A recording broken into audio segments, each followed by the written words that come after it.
অসমত অহা কেইটামান দিনত আমি কেইবাটাও নতুন ব্যৱস্থা বা নতুন কাৰ্যসূচী আৰম্ভ কৰিম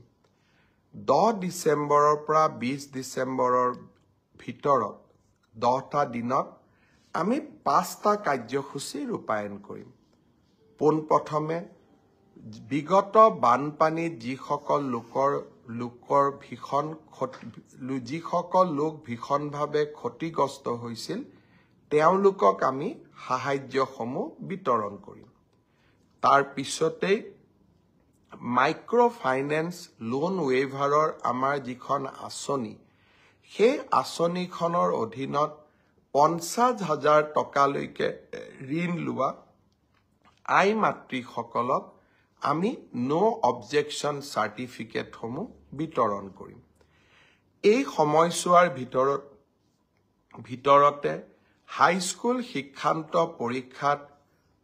ডিষ্টিংশন সৈতে পাছ কৰা ছাত্ৰ-ছাত্ৰীসকলক আনন্দৰাম বৰুৱা বঁটা আমি প্ৰদান কৰিম আৰু 10 ডিসেম্বৰৰ পৰা 20 ডিসেম্বৰৰ ভিতৰতে আমি নৱমমান শ্ৰেণীৰ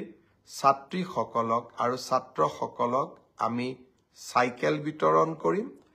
আৰু ঠিক একেধৰণে উচ্চতৰ মাধ্যমিকত সুখ্যাতিৰে উত্তীৰ্ণ হোৱা ছাত্ৰ আৰু ছাত্ৰী যিসকল ইতিমধ্যে নিৰ্বাচিত হৈছে তেওঁলোকক স্কুটিসমূহ বিতৰণ কৰিম অৰ্থাৎ 10 ডিসেম্বৰৰ পৰা 20 ডিসেম্বৰলৈকে আমি সকলোৱে ব্যস্ত থাকিম আৰু সকলোকে এই আঁচনিসমূহৰ লাভ দিবলৈ আমি যত্ন কৰিম